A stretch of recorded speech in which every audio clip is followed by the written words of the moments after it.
we're going to do some predictions like we do every week. It is, not only is it the second to last race before summer break, but that also means it's the second to last race before we completely reset our predictions. So an update last week for the British GP, Nicole scored 5 points, getting her prediction that Max Verstappen was going to win, right? And getting her prediction that McLaren is going to score the most points of the bottom 5 teams in the standings. Earth-shattering. Hey, I mean, you're saying that like that now, but no one had any idea. We make our predictions before 8 cars hit the track. We had zero idea what was going to go on with that McLaren. Yeah, but we were picking McLaren versus Haas, Alfa Romeo, AlphaTauri, and Williams. Like, I was... And neither of us picked McLaren the week before. So... And then I scored 3 points because I didn't pick Max Verstappen to win the race, and I did pick McLaren. I had another frustrating week where I was like 1 position off for like all my position predictions. But I have 47 points and Nicole has 28. This week, we have more points on the line though, because in addition to our normal predictions, we're going to do 2 Danny Rick themed predictions, both worth an additional 2 points. 3 points? 2 points? Which one do you want? Sure, 3. What do I have to lose? Probably nothing, because I'm already losing. Both words an additional 3 points. So, starting where we always start, Nicole, who do you have winning the race? I'm gonna just keep going until someone just proves me differently. It's still Max. I have Max winning. I had a lot of fun not picking Max Verstappen last week to win this race, but I did pick Max Verstappen to win the race this weekend. Last weekend, it was a British Grand Prix special, but I agree. Until someone else proves that they can win a race, I will continue to pick Max. Fantastic. Yeah, welcome back to this side of the track, and we missed you. It looked a lot more fun over there for the episode, but it did feel really good to get those points. Yeah. Who do you have for your P4, just missing your podium? All right. Now we enter the stretch of I hate all the predictions I've made. But I'm going to say something I feel like I've been saying for weeks now, which is I really don't think Checo can perform worse in qualifying than he has been performing. His race pace, Checo's race pace has actually been good. He's just starting too far back for us to notice. So I don't think his qualifying performance is going to be perfect, but I think it's going to be good enough for him to finish P4. Do you think he's going to get out of... do you think Checo's going to make it to Q3, not affecting your predictions anywhere else? No, but I think he's going to get out of Q1. I think is what I would... I think Checo will not be out in Q3, but I don't think he's going to qualify, at least in the top 8. But I think the Red Bull's a rocket ship, and his race pace has been decent. So I think he'll be fine in the race. So P4. Not on the podium, but P4. What about you? Who's your P4? So my P4 of just missing the podium, I am doing a whole bunch of my preferred F1 PEMDAS. And my P4, I have George Russell. So you can try and figure out who I have in between and where I want other things to fall, and I'm not going to fill it in for you, but I have George Russell in P4. I also haven't picked George in a minute, so it just kind of felt like I was spicing it up a little. I am hopeful, and the data shows me that Mercedes should have a better weekend than last weekend. And last weekend, look, Lewis was on the podium last weekend. It wasn't a bad weekend, even though it felt awful. This P4 jumped around. I had this jumped around a little bit, but I settled on. My P4, P7, and P10 felt like a nightmare to pick. I can't believe I've landed on what I've landed on, but I'm living with it. Oh. So who's your P7, Nicole? You start this time. So my P7, best of the rest, I am kind of going by the vibes of... I feel like cars that will be good at Monaco might be good in Hungary, and a particularly driver that had a good race in Monaco was Esteban Ocon. Ooh. So I have Esteban and P7. Who do you have in P7?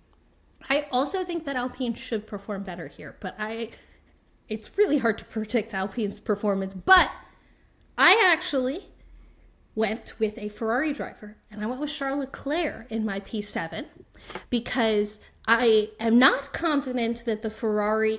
Nicole, did I you knocked just over fall? Taylor Swift in my stun. I'm so sorry, Taylor. It's so fun. This is just, I don't remember the last time she's picked Charles for anything. Okay, Right. I'm listening. I don't ever trust the Ferraris, but I think they will not be, if we're ranking the teams under Red Bull, I don't think they're going to be the worst. So I think they're going to fall right in the middle, and P7 to me feels like right in the middle. So Charles Leclerc, P7. F1 Pendang. Yeah, yeah. Famous. It's also just famous last words of. I just don't think they will. Anything else? Famous last. And they will words. do the opposite. But last week was such a disaster. A lot of this is last week was such a disaster. We're going to a completely different track. Ferrari is normally good on tight, twisty bits, traditionally. This isn't a tire eater circuit. Tires might not matter. It's so sad. They should have been so much better last week. They just totally botched it. All of the times. All of the times. All right. Who's your P10? But we get to wrap out P10, our last in the points. I'm gonna go last because I'm gonna go last, and Yeah, you can I already inferred who you're picking. So I went with Lance Stroll for P10. I really don't know what's going on with the Aston Martin. Because they did bring this massive upgrade a couple races ago, and it just hasn't materialized in any way.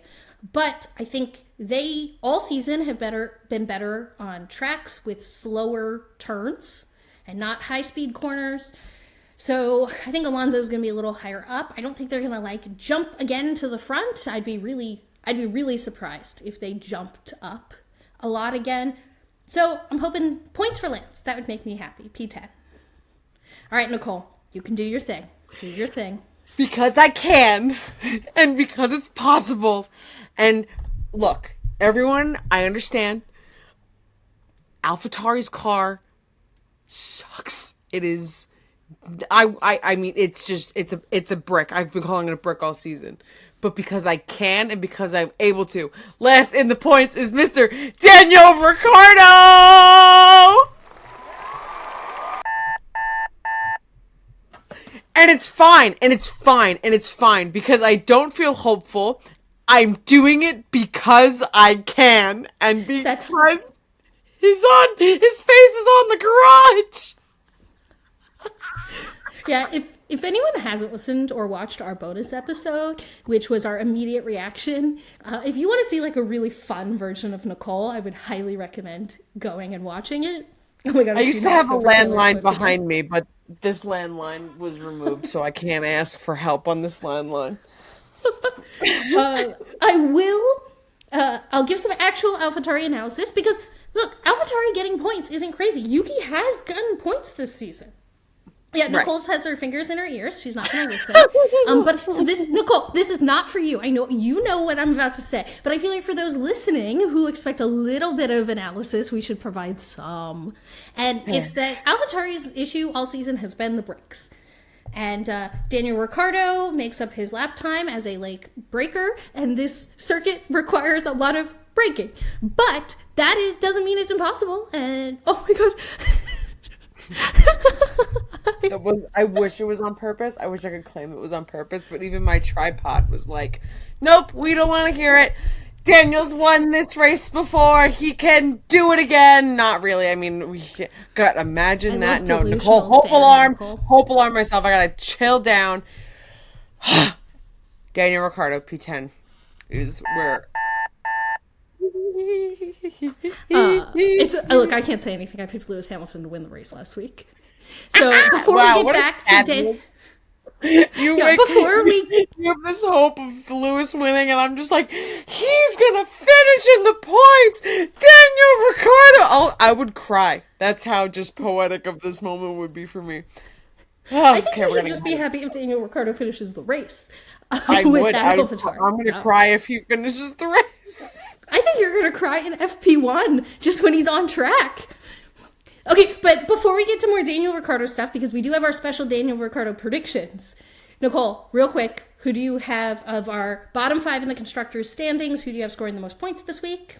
So I did go by the rest of my picks here. So I did pick Alpine as the highest scoring points just because I've seen P7. I mean, I kind of hope that follows through. I also picked Alpine, mostly because I am done picking teams that are not Alpine or McLaren as they swap places into P6 in the constructors, because I feel silly when I do it. Yeah. But if Alex Albon gives us a reason to, eat our words, go for it, Alex. I give you permission. Hey, I'm telling you all next week that Alex Albon is going to be in my predictions and Williams is going to be the team I pick. Even after saying that I'm going to stop picking teams that are not Alpine and McLaren, it will be Williams next week at Spa. This track, no, not so much. But I will be fully on that Williams hype train next week at Spa. All right, Daniel Ricciardo predictions. So, since Nicole has already revealed hers, one of them is that we were predicting where Daniel Ricciardo was going to finish in the race. Nicole has predicted that hers is P10. So my prediction is P17. I can't hear you. P10. Okay, and then the other prediction we're going to do is, do you think Daniel Ricciardo in his first race week back is going to qualify below or above Yuki Tsunoda? He's going to get pole. What do you mean? I just like to inform for everyone who is only listening that through that entire segment, Nicole has been like cha-chaing with her hands, I guess is the best way to do it. I don't know what. I don't know how to describe it. Yes, but Nicole has been dancing and basically ignoring everything I'm saying, which is totally fine. She's just a delusional, happy Daniel Ricciardo fan. I will also point out that for the first time in a whole year now, because in a weirdly poetic way, Hungary was where everything went down last year, Nicole has brought out her McLaren Daniel Ricciardo jersey that she swore to never wear again. The irony is so not lost on me. Yep. So, yeah. But it's a cool jersey, so I'm glad you're willing to wear it again. It's expensive. So it's also just, everyone, not an Oscar jersey. Yes, it is a Daniel Ricciardo jersey that I did buy before it all went down. And I didn't say it out loud. I think Yuki's going to out-qualify Daniel Ricciardo.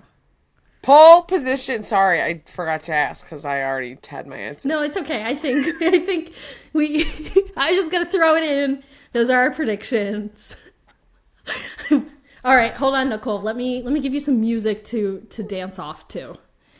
Here we go.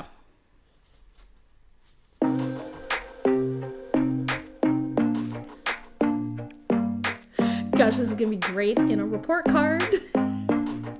And I know, and it's all fine. Thank you for listening to this highlight from episode 26 of Gridwalk. Don't forget to like and subscribe for a ton more F1 videos and a lot of really fun content. Also, you made it this far into this video. I think you should just check out the rest of the podcast. You can click here to watch the full thing. Ready? Click, click, click, click, click. Ready, follow. Click, click, click, click.